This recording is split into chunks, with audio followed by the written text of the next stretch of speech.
Hi students, this is Suchya Datta teaching you SST, and here I am with the first chapter of History class 7, and the name of the chapter is Tracing Changes Through 1000 Years. In class 6th textbook of history, you read about the ancient period of India.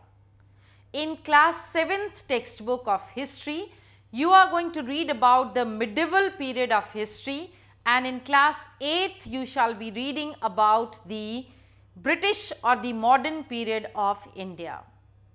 So, the Indian history has been broadly classified into 3 periods, and you shall be studying about those 3 periods in class 6, 7 and 8.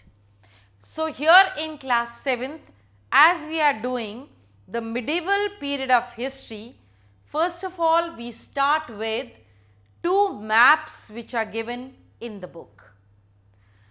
These 2 maps are entirely different from each other, though they are of the same area. Let us go into the detail of the maps which have been sketched in your textbook. The first map which is shown in the textbook was made by Al-Adrisi. Al-Adrisi was an Arab geographer, but the second map which is shown is made by a French cartographer. A cartographer is a person who makes maps. Okay. The Al-Adrisi's map was made in 1154 CE, that is Common Era, whereas the French cartographer made this map in 1720. In this map of Al-Adrisi, there are many faults.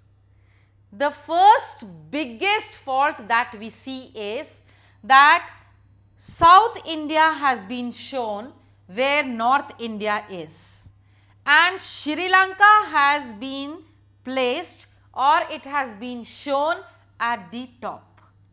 So, there are glaring defects in the first map which has been sketched by Al-Adrisi, the Arab geographer.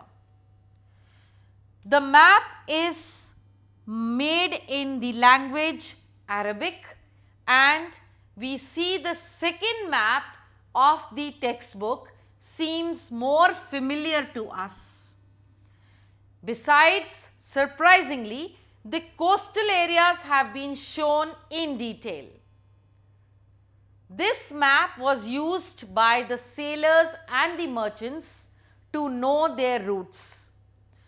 So, here you must remember that there are 2 maps shown in the textbook of the same area made by Al-Adrisi, the Arab geographer, and the French cartographer.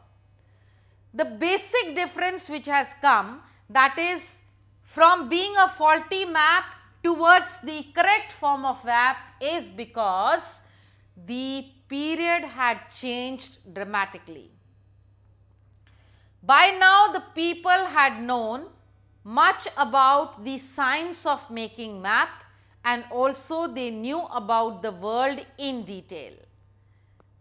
Now, not only does the map show a difference, but over the years, as the time passes by, even the terminologies keep changing. That is, the new and the old terminologies are different, they have a different meaning, they are used in a different perspective.